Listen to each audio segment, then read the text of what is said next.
This is CNN 10 minutes of world news explained. I'm Azuz, and leading things off this Wednesday, January 18th, a mystery, one of the biggest in the history of aviation, may go unsolved. The underwater search for Malaysia Airlines Flight 370 has been called off. On March 8, 2014, the flight left Kuala Lumpur, Malaysia, and headed for Beijing, China. It had 239 people on board. At some point during the journey, military radar indicated that the plane changed course and headed west. Investigators believe it eventually turned south toward the southern Indian Ocean. After that, the trail went cold. A few pieces of the plane have washed up on islands near the east coast of Africa. But despite years of searching 46,000 square miles and spending millions of dollars, no one knows what happened to the plane. Its black box, its flight data recorder, may hold some answers, but it's missing with the flight. In Malaysia, China, and Australia, the three countries leading the search announced yesterday they were suspending it. They said the decision was not made lightly or without sadness, but a group that represents family members of the flight's passengers says stopping at this stage is nothing short of irresponsible. Following a plane crash, the search for survivors always comes first. But just as important is the search for answers, the why and the how. Often those answers are found in the black box. Since the 60s, all commercial airplanes have been required to have one on board. Now, the name is a little misleading because they're actually orange. And when we're talking about a black box, we're talking about two different boxes, one being the cockpit voice recorder, the other being the flight data recorder. Together, they weigh anywhere between 20 to 30 pounds, and they have to be crash-proof. Black boxes can survive just about anything. Temperatures up to 2,000 degrees Fahrenheit for an hour. Forces that are 3,400 Gs. Now, that's 3,400 times the force of gravity. They're waterproof, and they can save recorded data for 2 years. And it's a lot of data. The cockpit voice recorder records the crew's conversation and background noise. By listening to the ambient sounds in a cockpit before a crash, experts can determine if a stall took place, the RPMs of the engine, and the speed at which the plane was traveling. When these sounds are cross-referenced with ground control conversations, they can even help searchers locate a crash site. Then there's the flight data recorder. It gathers 25 hours of technical data from airplane sensors, recording several thousand discrete pieces of information. Data about the airspeed, altitude, pitch, acceleration, roll, fuel, and the list goes on and on. But to make sense of the data, first you have to find it. Not an easy thing to do when a plane crashes into the ocean. Both black box components are outfitted with underwater locator beacons, which self-activate the moment they come into contact with water. They send pings once per second to signal their location and can transmit data from as deep as 20,000 feet for up to 30 days, when their batteries then run out. But on land, there's no such pinging to help guide the search. Investigators have to sift through the wreckage until they find it. Up next, it's a force of 4,000 U.S. troops plus 2,400 pieces of military equipment, including tanks, artillery, and armored trucks. It's all part of a deployment lasting 9 months, and it's moving throughout Eastern Europe on training exercises. The Americans who recently arrived in Poland received a welcome ceremony and a greeting from the country's prime minister. A commander of the U.S. land forces in Europe says their presence was a concrete sign of the continued U.S. commitment to the defense of Poland and the NATO alliance. But Russia said it saw the deployment as a threat, an action that threatens Russian interests and security. Here's why there's tension over this.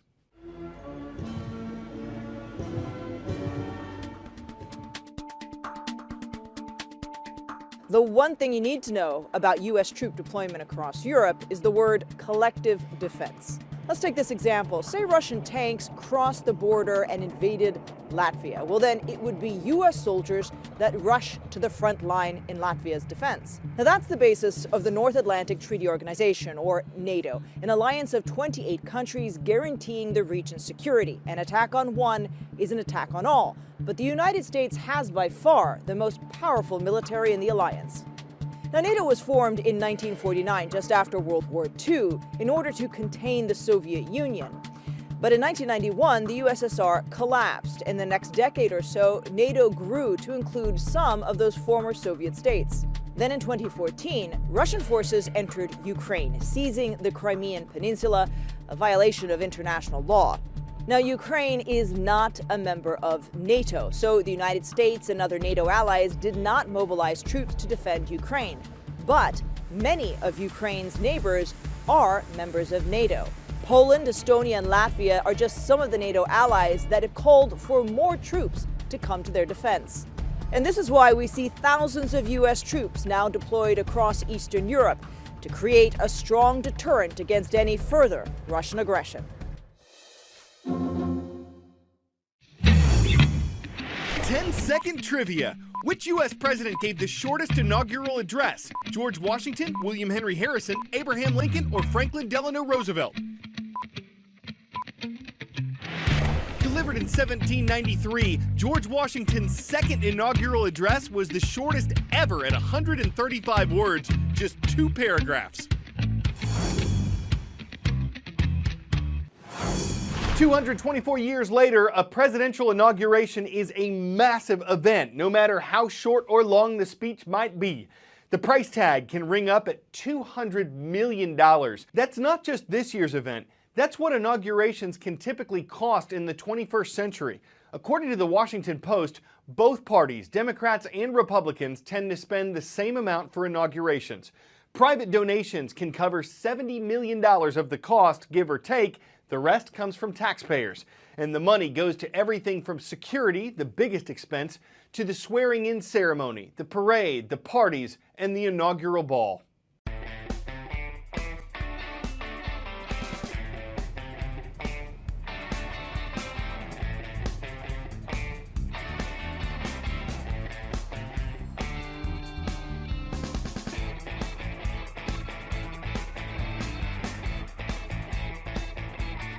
I, George Herbert Walker Bush, do solemnly swear that I will faithfully execute the office of President of the United States. The only thing we have to fear is fear itself. Do whatever needs to be done to preserve this last and greatest bastion of freedom. Ask not what your country can do for you. Ask what you can do for your country. thank you for a president who knows you and seeks you through Scripture.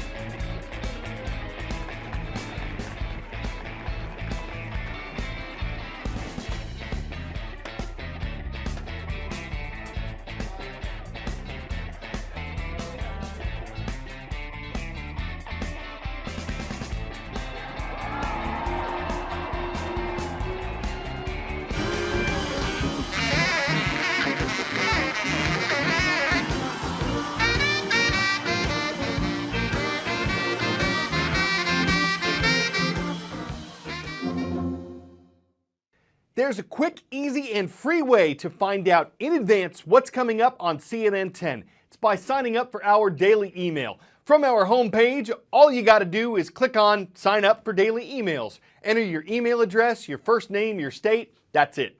The night before each day's show, you'll get a quick summary of our major stories sent right to your inbox.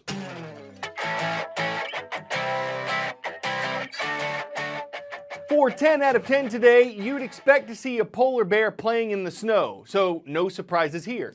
But when you see an Asian elephant doing the same thing, you know something's up. This ain't the Arctic, it's the Oregon Zoo. It shut down one day last week for an unusually strong snowstorm, but some of the animals look like they loved it. They took advantage of a snow day to play, like kids on a day off from school.